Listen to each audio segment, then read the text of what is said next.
নমস্কার। আজকে আমরা একটা একটু অন্যরকম বিষয়ে আলোচনা করব। আমরা একটা নির্দিষ্ট উৎসের বেশ গভীরে যাব। এই উৎসটা বাইবেলের প্রকাশিত বাক্য আর তার ভবিষ্যদ্বাণীর একটা বলা যায় বিশেষ ব্যাখ্যা তুলে ধরে। আমাদের মূল ফোকাস থাকবে ৭০ সপ্তাহের শেষ সপ্তাহ বলে যে সময়টার কথা বলা হয়, আর সেই সময় ঘটা ৭টা তুরির যে ঘটনাক্রম। উৎসটাতে ঠিক কি বলা হয়েছে সেটা নিয়ে। যে ডকুমেন্টটা আমাদের হাতে আছে সেটার শিরোনাম একটু টেকনিক্যাল যদিও 350-70 ইরে জুং মাজিমাক ইরিরে জুম.pdf। আমরা এর কিছু অংশ নিয়ে কথা বলবো।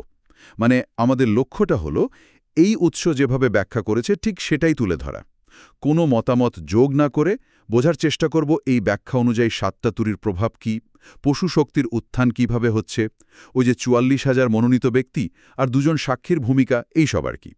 এই উৎসে যে ঘটনাগুলোর কথা বলা হয়েছে সেগুলো কিন্তু বেশ নাটকীয়, প্রাকৃতিক বিপর্যয়, অদ্ভুত সব যন্ত্রণা, এমনকি মহাজাগতিক সংঘাতের ছবিও আছে। আচ্ছা, তাহলে চলুন শুরু করা যাক এই উৎসের ভেতরের বিশ্লেষণটা।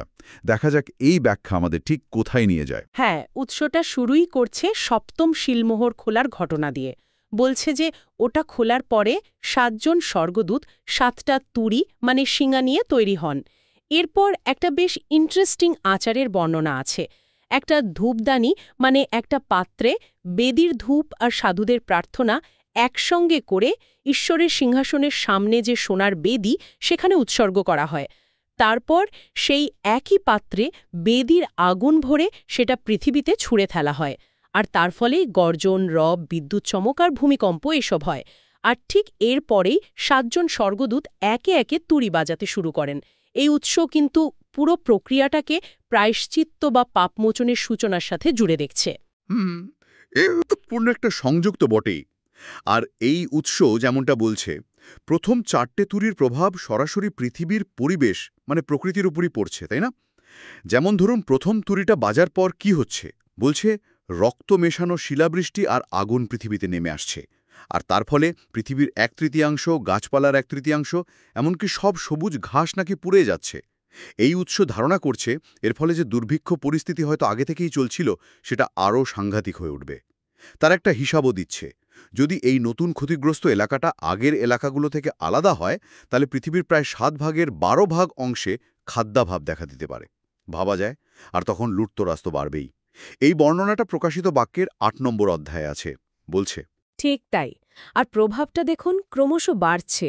দ্বিতীয় তুরির ক্ষেত্রে উৎসটা বলছে যেন একটা বিশাল জ্বলন্ত পর্বত, সেটাকে সমুদ্রে ছুঁড়ে ফেলা হলো। এর ফলে সমুদ্রের ১/৩ রক্ত হয়ে গেল, ১/৩ সামুদ্রিক প্রাণী মারা গেল, আর ১/৩ জাহাজও ধ্বংস হয়ে গেল। তো বোঝাই যাচ্ছে সামুদ্রিক খাদ্যের উৎস কমে গেলে দুর্ভিক্ষ পরিস্থিতি আরও খারাপ হবে। এই উৎস অন্তত সেভাবেই ব্যাখ্যা করছে। এরপর আসছে তৃতীয় তুরি।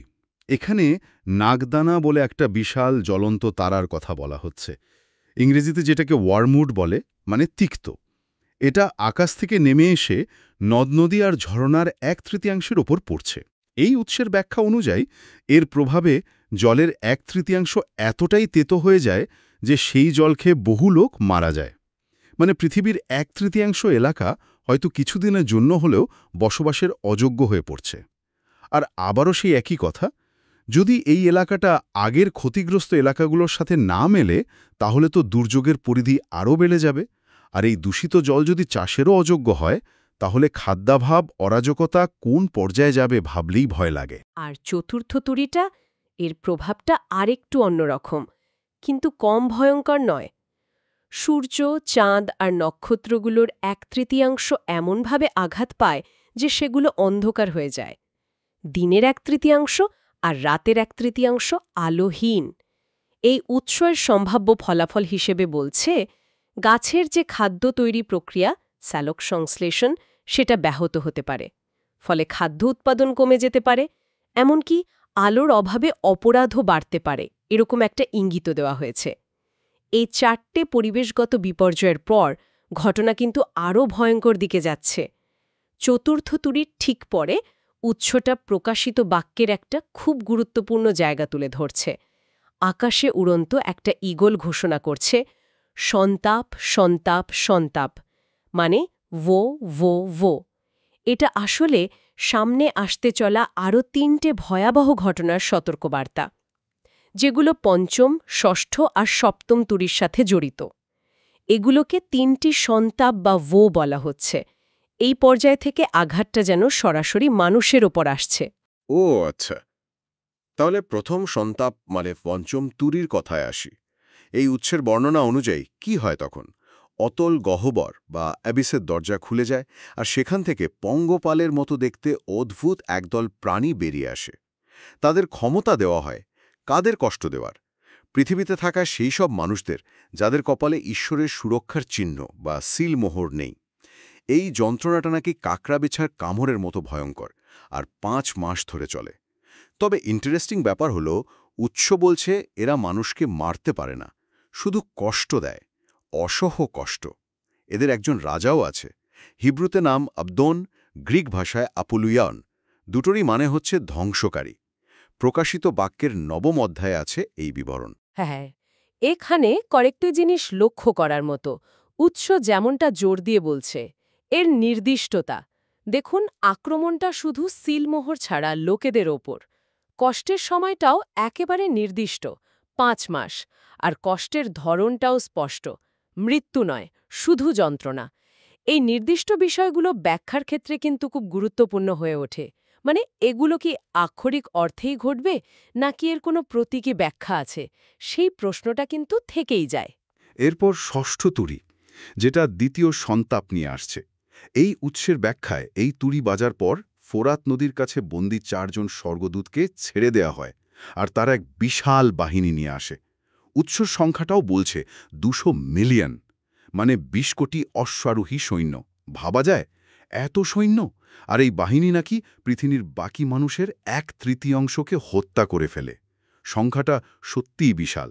এর প্রভাব তো কল্পনারও বাইরে। আর দেখুন, এই উৎসের ব্যাখ্যায় এই ষষ্ঠ তুরির ঘটনাটা একটা টার্নিং পয়েন্ট। তাদের মতে ঠিক এই ঘটনার পরেই সেই শেষ সপ্তাহ শুরু হচ্ছে। আর সেই সময়েই পশু বা বিস্টস নামে পরিচিত যে শক্তি, তাদের উত্থান ঘটছে। সুতরাং ষষ্ঠ তুরিকে এই উৎসের শেষ সপ্তাহে শুরু আর তারপরের ঘটনাগুলোর একটা সরাসরি কারণ হিসাবে দেখছে। হ্যাঁ, উৎস ঠিক এই যোগসূত্রটাই তৈরি করছে। ষষ্ঠ তুরির পর সমুদ্র থেকে একটা পশু আর ভূমি থেকে আরেকটা, এই 2 পশুর উত্থানের কথা বলছে, যেমনটা প্রকাশিত বাক্যে 13 নম্বর অধ্যায়ে আছে। আর এই সময়কালটাকে উৎসটা নানাভাবে বলছে। কখনো বলছে 42 মাস, কখনো 1260 দিন, আবার কখনো 3.5 বছর বা প্রথম অর্ধ সপ্তাহ। এগুলো সবই আসলে একই সময়কাল, মানে 3.5 বছর। এই 3.5 বছরে বেশ কিছু গুরুত্বপূর্ণ ঘটনা ঘটছে এই উৎসের বর্ণনা অনুযায়ী। সমুদ্র থেকে ওঠা যে প্রথম পশু, সে ঈশ্বরের বিশ্বস্ত অনুসারী বা সাধুদের বিরুদ্ধে যুদ্ধ করছে, আর তাদের ওপর জিতেও যাচ্ছে। একই সময়ে অন্যান্য জাতির লোকেরা পবিত্র নগরী মানে জেরুজালেম 42 মাস ধরে পদদলিত করছে। আর ভূমি থেকে যে দ্বিতীয় পশুটা উঠছে, সে প্রথম পশুর উপাসনা করার জন্য পৃথিবীর মানুষকে বাধ্য করছে। অনেক অলৌকিক কাজও দেখাচ্ছে নাকি। ঠিক এই সময়টাতেই আবার 2 জন বিশেষ ব্যক্তির আবির্ভাবের কথা উৎস বলছে, যাদের 2 উইটনেসেস বলা হচ্ছে। আর মজার ব্যাপার হলো, এই উৎস কিন্তু এই 2 জন সাক্ষীকে সেই 14,400 জন মনোনীত ব্যক্তির সঙ্গে একই দল হিসাবে দেখছে, যাদের কপালে ঈশ্বরের শিলমোহর ছিল। মানে উৎস বলছে এরা আসলে একই গ্রুপ। তারা নাকি একটা ছোট্ট পুস্তক গ্রহণ করে বা খায়। এই উৎস সেটাকে প্রকাশিত বাক্য বা অনন্তকালীন সুসমাচার হিসেবে ব্যাখ্যা করেছে। আর এই উৎস বলছে তারা চট বা শোকের কাপড় পরে 1260 দিন, মানে সেই পুরো 3.5 বছর ধরেই ভবিষ্যৎবাণী করে বা ঈশ্বরের বার্তা ছড়ায়। তাদের মূল বার্তাটা কি? এই উৎস অনুযায়ী সেটা হলো অনন্তকালীন সুসমাচার, যার 3টে প্রধান পয়েন্ট আছে। 1, শুধু ঈশ্বরকেই ভয় করো, তারই উপাসনা করো। 2, ব্যাবিলন মানে ঈশ্বরের বিরোধী যে ব্যবস্থা, তার পতন হবেই। আর 3, সবচেয়ে জরুরি সতর্কবার্তা, পশুর উপাসনা করো না বা তার যে চিহ্ন মার্ক অফ দ্য বিস্ট, সেটা গ্রহণ করো না। এখানে একটা স্পষ্ট সংঘাতের ছবি আমরা দেখতে পাচ্ছি। এই উৎস অনুযায়ী শয়তান এই 3.5 বছর ধরে পশুর শক্তির মাধ্যমে তার চিহ্ন মানুষের উপর চাপিয়ে দেওয়ার চেষ্টা করে। ঈশ্বরের উপাসনা বন্ধ করার জন্য সব রকম চেষ্টা চালায়। এই সময়টাকেই অনেকে মহাক্লেশ বা গ্রেট ট্রিবিউলেশন বলে। তবে এই মহাক্লেশ ঠিক কখন শুরু হচ্ছে সেটা নিয়ে উৎসের মধ্যেই একটা বিতর্কের কথা উল্লেখ করা হয়েছে। এটা আসলে দানিয়েল 9:27 পদের একটা শব্দ বা শব্দবন্ধের ব্যাখ্যার উপর নির্ভর করে। মূল হিব্রু ভাষায় যে কথাটা আছে তার অনুবাদ সপ্তাহের অর্ধকালে হতে পারে, আবার সপ্তাহের অর্ধেক কাল ধরেও এটাও হতে পারে। এই ব্যাখ্যার পার্থক্যের জন্যই কেউ মনে করেন মহাক্লেশ এই 3.5 বছরের শুরুতেই শুরু হয়, আবার কেউ মনে করেন এটা 7 বছরের ঠিক মাঝখানে শুরু হয়। এই সময়ের ব্যাখ্যাটা কিন্তু বেশ জটিল এবং গুরুত্বপূর্ণ। আচ্ছা, আর এই 2 সাক্ষী বা 14,400 ব্যক্তির শেষ পর্যন্ত কি হয়?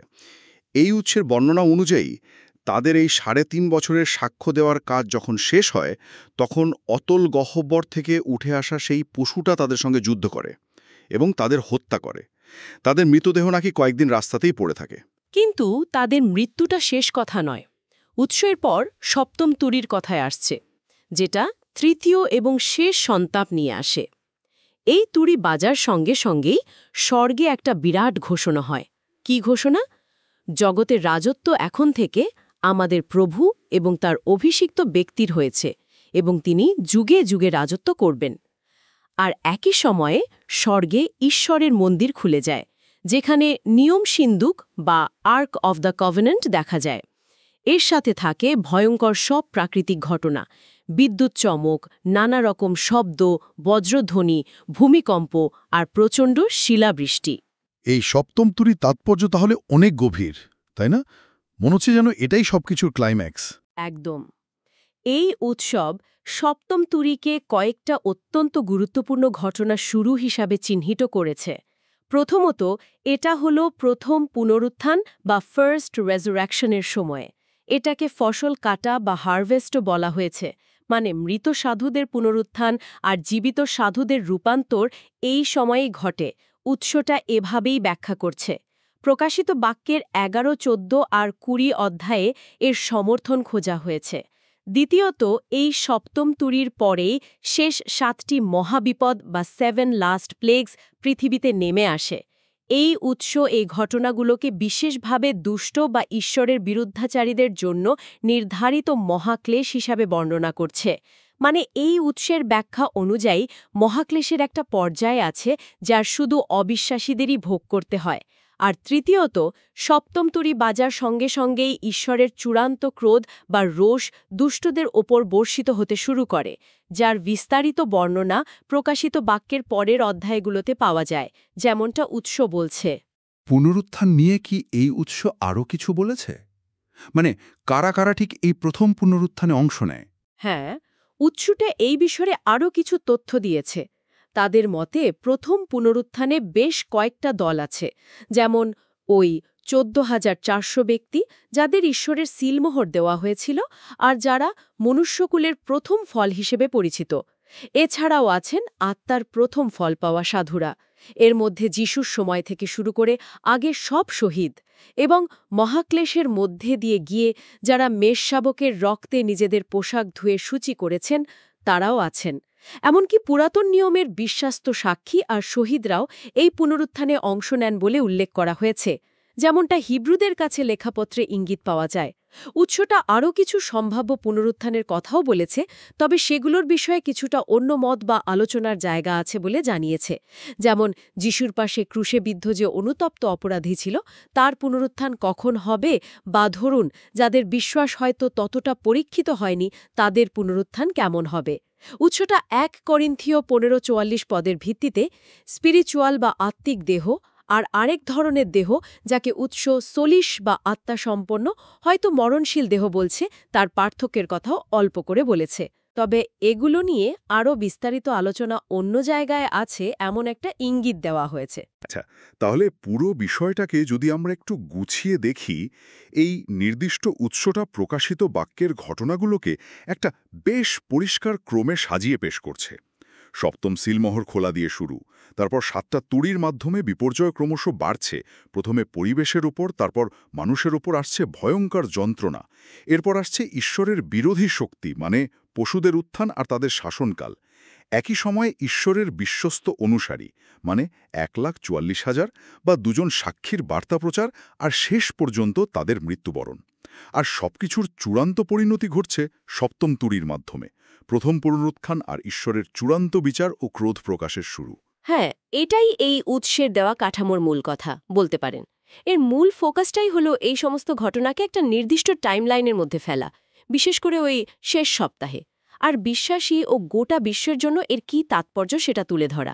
আমরা এখানে কিন্তু শুধুমাত্র এই উৎসটাতে যা লেখা আছে সেটাই বলার চেষ্টা করলাম, কোনো ব্যক্তিগত মতামত দিইনি বা এর সত্যতা নিয়েও কোনো রায় দিইনি, যতটা সম্ভব নিরপেক্ষ থেকেছি। এই আলোচনায় একটা মজার জিনিস উঠে এসেছিল, মানে একটা বিতর্কের কথা।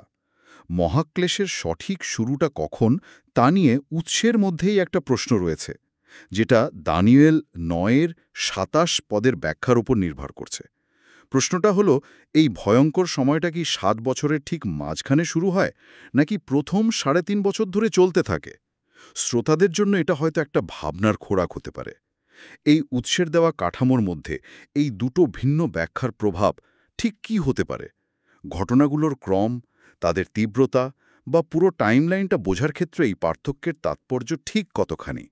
এটা নিয়ে কিন্তু আরও গভীরে ভাবা যেতে পারে।